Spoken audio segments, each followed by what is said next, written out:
Здравствуйте все! Добро пожаловать на канал Магия Песка. Старинные турецкие гаремные гадания на песке для вас. Мои дорогие зрители, гости, подписчики, с вами, как всегда, ваша Ольга. Всех вас хочу поблагодарить за ваше внимание, за ваши лайки, за ваши хорошие, добрые комментарии, за ваши донаты. И пусть Создатель пошлет вам 1000 миллион раз больше, чем вы даете мне своего тепла, своей доброты, своей помощи. Земной вам поклон. Тема сегодняшней отсыпочки звучит так. Что высшие силы задумали на ваш счет?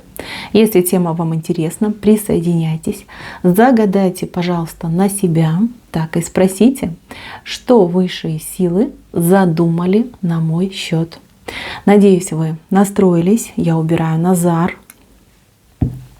Прошу высшие силы дать мне возможность ответить на все ваши вопросы и послать для вас только самую важную, самую нужную и самую полезную информацию. Пусть высшие силы водят моими руками, пусть откроют нам то, что сейчас от нас скрыто, и то, о чем мы так сильно желаем услышать и узнать. Так.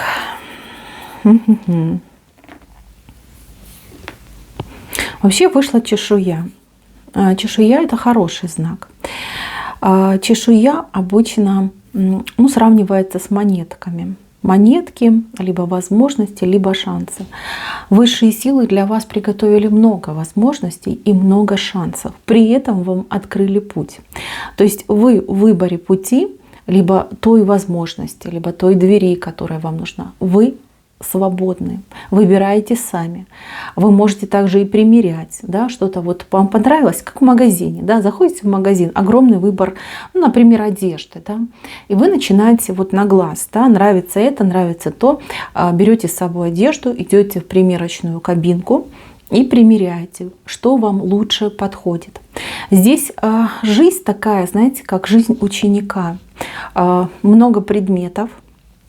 Вы каждый попробуйте, каждый поизучайте и выберите то, что действительно идеально, оптимально вам подходит. Значит, мне очень нравится вот самое вот начало. Да? Я, может быть, странную вещь скажу, но кому-то по судьбе идет человечек, мужчина, да? Для женщины мужчина, для мужчины женщина. Точная копия вас самого, либо как зеркальное, да, отражение.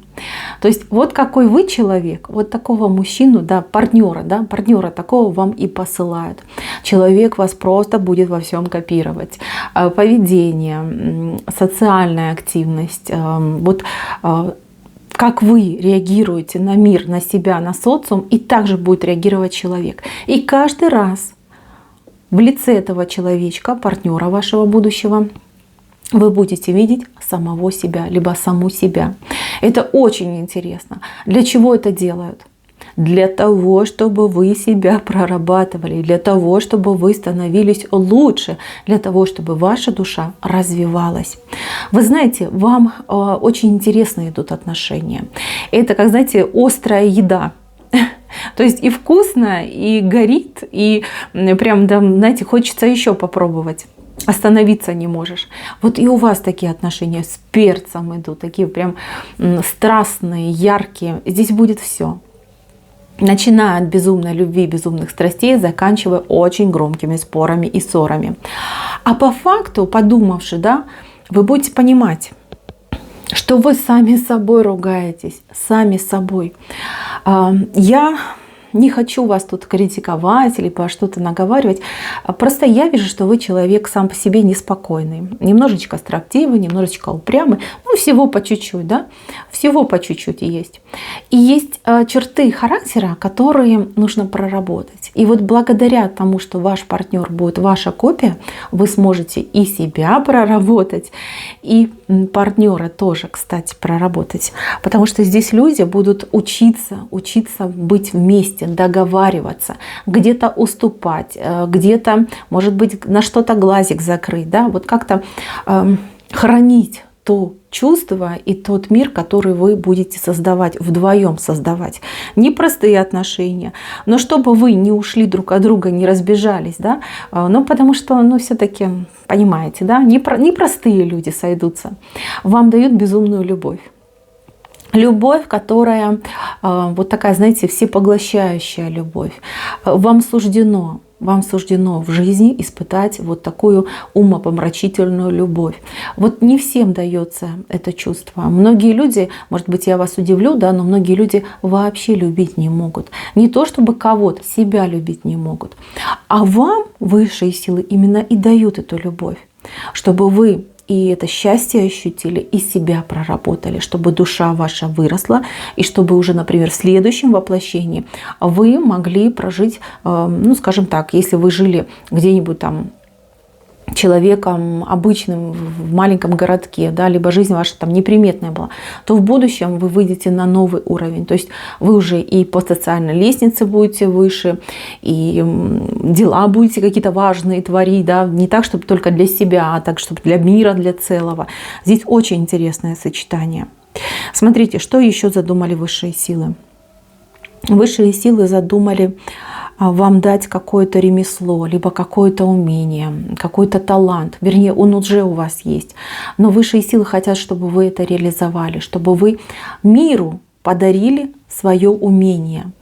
Вот у меня такое впечатление от Песка, что род ваш непростой, либо вы сами человек непростой. Здесь какие-то сильные энергии у вас находятся. Вы их почему-то глушите, вот прям забиваете и глушите. Но причины будут разные, я не хочу в этом копаться. Тем более это не тема. То ли вам страшно, то ли какая-то неуверенность в себе, то ли, может быть, воспитание такое было, да? Таланты есть, способности есть, врожденные, не приобретенные, врожденные. Это все врожденное идет. Но человек себе это глушит. А высшие силы будут делать такие ситуации, такие обстоятельства вас, вот знаете, как запихивать, да, в такие ситуации, когда вы вынуждены будете проявлять все свои способности и таланты. Обязательно. Это, понимаете как, это должно быть, и это будет. Чтобы вас раскрыть, а вы такая коробочка с секретом, да, не так-то просто вас раскрыть. Высшие силы будут, конечно, готовить вам такие ситуации. Не обижайтесь на высшие силы и не обижайтесь на свою судьбу. А лучше подумайте, как вы можете себя раскрыть. Вот очень часто, ну я немножечко оторвусь, да, просто пример вам скажу. Я, как практикующий человек, часто встречаю людей, которые очень талантливые, которые замечательными практиками бы стали.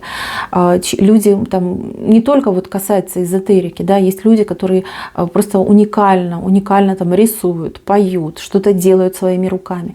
Но человек сидит и боится показать миру, боится критики, боится, может быть, какого-то неправильного мнения. Либо родители говорили, что это ерунда, зачем тебе это пение, оно никому не нужно. Там в артисты идут только одни там гулящие люди и прочее, прочее, прочее. И человек губит. Он бы мог радовать мир, он бы мог бы радовать всех вокруг, но он в себе это заглушил, затоптал, сидит, болеет, у него неприятности в жизни, приходит на прием, говорит, вот у меня там все плохо. Конечно, у тебя будет плохо, потому что у тебя есть дар, у тебя есть способность, ты ее должен дарить людям, должен быть энергообмен, а у тебя получается односторонняя связь. То есть ты с мира берешь и ничего в мир не даешь. И, конечно же, высшие силы тебе делают вот такие адские условия, чтобы человек начинал просыпаться, начинал двигаться, начинал как-то себя реализовывать. То есть был случай, когда девушка, очень талантливая певица, певицей она, кстати, стала. Вот она из маленькой деревеньки была. И там, значит, всегда в семье все вот взрослые представители семьи, вот прям с детства говорили, что да что там, вот эти актрисы, все певицы, там шоу-бизнес, это все там продажное, все через постель, никогда не делай, не думай. В общем, девушка дожилась до того, что у нее начались очень серьезные проблемы со здоровьем. И вот и со здоровьем было плохо, и с личным было плохо. Мы с ней все это посмотрели. Я ей порекомендовала. Конечно, она не сразу на это пошла, но вот через интернет, по-моему, в Инстаграме она это делала, она начала выкладывать свои работы, да, то есть она пела, сама себе там, знаете, музыку подбирала. В общем, было интересно. Чем больше она пела, тем улучшалось ее здоровье. Потом, значит, нашелся мужчина, очень интересный, который стал не только ее, например, продюсером, он стал ее еще и мужем. То есть у человека все сложилось, все случилось. Сейчас живет счастливая, довольная, тьфу-тьфу-тьфу, ребеночка родила. И все замечательно, девочки, замечательно. Вот и так и вы. Я не говорю, что вы все певицы, да? У кого-то есть другой дар. Может быть, вы художник, рукодельница, может быть, вы экстрасенс прирожденный, но вы сидите, ничего не делаете, сидите, стесняетесь. Вот это плохо. И судьба, да, будет вас, конечно, подталкивать с пинками. А как по-другому? Вам талант дали? Дар у вас есть? Есть. А что сидим? Вот. Так что, мои хорошие, вы не переживайте, не пугайтесь, никаких негативов на вас нет. Здесь именно толчок, толчок вперед. Вас толкают. Дальше, мои хорошие, у кого-то отношения, вот отношения идут очень тяжелые. Ах, там прям беда бедой они отношения. Вопрос, почему у вас такие отношения? Зачем высшим силам давать вам такого партнера? Партнера, который, ну, как говорится, жизнь загубил, да? А я вам скажу, это отработка. Вот у кого-то отыграется, что вы в прошлых жизнях с этим человеком тоже были вместе, но были в других ролях. То есть там вы этого человека, ну как-то, скажем так, донимали и жизнь портили этому человеку. Возможно, даже отыграется, что вы были просто врагами. Врагами, причем ну, вы этого человека одолели. А теперь для того, чтобы ваша душа прошла урок, вы с этим человеком в паре, причем любите этого человека и принимаете от него мучения. Как вам закончить? Прокачаться, простить этого человека и отпустить. Просто, вот знаете, с благодарностью отпустить этого человека. Пусть идет на все 4 стороны. Либо, если, например, не уходит этот человек, разные ситуации бывают, просто для себя, для своего сердца понять, что все, не нужен, не хочу. Не хочу, все, ну, отношусь как к обычному человеку, никаких претензий к тебе не имею. Пришел в мою жизнь, научил меня, я все поняла, спасибо, до свидания. И, девчоночки, как только вы так сделаете, жизнь ваша начнет меняться. Потому что у вас за спиной стоит просто ваш человек. Человек, который, ну, сказать, что поменяет жизнь, ничего не сказать. Эти новые отношения, это как небо и земля. То есть даже нет, как ад и рай. Понимаете? То есть вы были в аду несколько лет, а кто-то даже очень много лет. А теперь вам дорога в рай открыта. За ваше терпение, за ваши муки, за все ваши переживания. Так что не переживайте. Так, еще у меня есть девушка, вот зашла, вот я ее прям вижу. Девушка молодая и девушка, у которой нет личной жизни. Вот как бы и не было, и нет. И хочется... И не с кем эту личную жизнь выстраивать. Да? Вот как-то так ее заблокировали. И могут быть даже разговоры, кто-то мог вам сказать, что у вас там какой-то винит безбрачие, еще какая-то белиберда. Вот. А вы не знаете, верить или не верить. Вроде как бы сами чувствуете, что нет.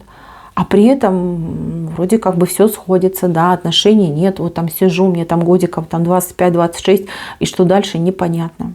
Значит, дорогая девушка, вот я прям вас вижу, я вам и говорю. Значит, у вас никакого негатива нет. У вас очень сильный дар целителя. И обычно так он и прорастает. Вам человечка дадут, который именно 100% ваш. Высшие силы не хотят тратить ваш талант, вашу нервную систему на ущербных мужчин. Вот там, где вы сейчас находитесь, в вашем окружении, вашего будущего мужа нет. Потому что эти мужчины, никто из них ни по духовному развитию, ни по, ну, скажем так, человеческой морали вас не достоин. Поэтому вам еще пару лет нужно подождать. Для чего? Для того, чтобы раскрыться. Для того, чтобы освоить свое дело. А ваше дело – это целительство. Понимаете? А вы в себе чувствуете. У вас даже уже с детства какие-то вот и сны были, и даже какие-то практики вы делали. Занимайтесь, раскрывайте себя в этом деле. Почему нет личной жизни? Чтобы вам просто не мешали. А когда придет ваше время, придет ваш человек, который будет не только вам мужем, да, надежным партнером, он еще будет вам помощником. Человек будет вам помогать. с уважением относиться к тому, что вы делаете, и будет не только, да, вот прям с вами рядом находиться, но и, возможно, даже вы вместе что-то будете делать. Такая информация тоже есть. Так, мои хорошие, кто-то жизнь у меня должен поменять, причем поменять очень круто, после какой-то резкой ситуации. Вот у вас выбор будет. Либо оставаться на руинах и все прям по кирпичику заново там собирать, выстраивать, да, как-то заново создавать. Либо оставить все как есть и уйти в новую жизнь. Честно, очень сложная ситуация. Но вот у вас идет закрытие какого-то кармического урока, либо какой-то кармический узел, да, вы должны вот разрубить. Резко, там могут быть резкие какие-то потери, какие-то сложные ситуации. Возможно, вы уже находитесь просто в эпицентре этих событий, да, случайно попали на мое гадание. Значит, мои хорошие, то, что вы потеряли, то, что у вас забрали, вам вернется. Вернется гораздо больше, чем вы потеряли. Но чего нельзя делать? Это оставаться и опять пытаться клеить эти битые чашки, битую посуду. Этого делать совершенно нельзя. Вот сколько бы вы ни клеили, сколько бы вы там за ниточки не притягивали, все равно это будет рушиться, разрушаться, распадаться, расходиться. Там нет, не на чем построить, там базы нет, да, на которой вы можете построить либо создать. Вас сама судьба и Вселенная выталкивает в новое место, в новые горизонты, в новые возможности. Вы либо уже знаете и получили предложение, либо буквально со дня на день вам идет предложение, которое вот потребует от вас собраться и куда-то уехать. Причем, возможно, даже как-то поспешно, чтобы у вас еще и времени не осталось на то, чтобы там переживать и думать. Как-то резко очень меняется. Так что, мои хорошие, идите в путь. Идите в путь, вас уже там ничего не держит. В очередной раз там клеить, собирать, но это не вариант для вас. Вам нужно идти в новую жизнь. Новое место, новая жизнь. У вас все будет. И будет гораздо больше и лучше, чем было до этого. Для мужчины идет предсказание. Мужчина, который, ну, знаете, как пострадал в этой жизни, пострадал очень сильно. Я не могу сказать, что конкретно, может быть, под судом ходил, может быть, болезни какие-то нехорошие у человека были, да, то есть идет как человек ограниченный, заблокированный, либо человек вот тоже, знаете, как потерял все, либо лишился всего в один момент. Человек, который все-таки не сломался и выбрал жизнь. Вам, мужчина, идет женщина. Женщина кудрявая, темненькая, кудрявая, у нее кудряшки есть, да, вьются волосы, либо она такую прическу носит с кудряшками. Вот эта женщина ваш ангел-хранитель. Она вас, ну, просто на руках будет носить, понимаете, мы хорошие. Вот с этой женщиной вы создадите и семью добрую, и работа у вас с этой женщиной какая-то одна на двоих идет. И счастье у вас идет с этой женщиной. Вам Боженька и высшие силы за все ваши страдания посылают именно вот этого ангелочка. А женщина, она, знаете, она и красивая, и веселая. Веселая прям, знаете, вы как будто бы давно уже не улыбались, либо вы разучились улыбаться, а она вас заново научит. Так что, мой хороший мужчина, не переживайте, знайте, что все-таки Бог очень справедлив, и высшие силы очень справедливы. Да, вас жестоко наказали, но вы идете у меня как мученик. Мученик за свой род, за тех, кто был, за тех, кто грешил. Когда люди очень часто, да, вот в старину люди боялись проклятий, люди боялись делать лихие вещи, потому что они за детей своих боялись. С развитием цивилизации, с там, всякими новыми там, течениями, веяниями, люди немножечко оторвались от веры, оторвались от человечности. Ну, понятно, когда ты живешь в цифровом веке, господи, какие там проклятия, кто в них верит. Никто даже об этом не задумывается. Даже вот смотрите, какие вот особенно в европейских странах, да, за серьезные проступки, какие гуманные идут наказания. То есть, если ты нетолерантный, значит, тебя там нужно камнями закидать, а если ты совершил преступление, то тебя всегда найдут оправдание. Еще там психолога тебя выдадут, да, чтобы он тебя еще подлечил, чтобы ты там не расстроился случайно за то, что ты страшное преступление совершил. Вот, а вы, мой хороший, за предков, да, лямку эту тащили, да, потому что вижу, что вы выходите, уже вышли даже, выходите из этой черной полосы, вы закрыли портал вот в ад просто, да, в ад. Ваша семья, ваши родственники, ваши новые поколения уже на себе этого никогда не испытают. Вы пришли мучеником, ваша душа выбрала этот путь, ваша душа его оплатила, теперь вы свободны. Ангела вам дают, чтобы скрасить вашу жизнь, чтобы наполнить ее радостью и любовью. Так что не переживайте, не расстраивайтесь, ваши жертвы были не случайны. И, конечно же, они дошли до той цели, для которой они были посланы. Так что не переживайте, не расстраивайтесь, все будет замечательно. Мои хорошие, вот кем бы вы ни были, мужчины, женщины, мне этот песок нравится, я уже вам сказала, это похоже на чешую. Это наука, это знание, это учеба для вашего развития, для развития вашей души. Поэтому принимайте с благодарностью то, что дают вам высшие силы, и понимайте, что вас любят, вас оберегают. Да, воспитание не всегда бывает только лишь пряничками. Иногда, конечно, и перчик вам подсовывают. Это нормально. Знайте, что от самого страшного вас всегда и закроют, и уберегут. Мои хорошие, на этом все. Спасибо за внимание. Всем пока-пока.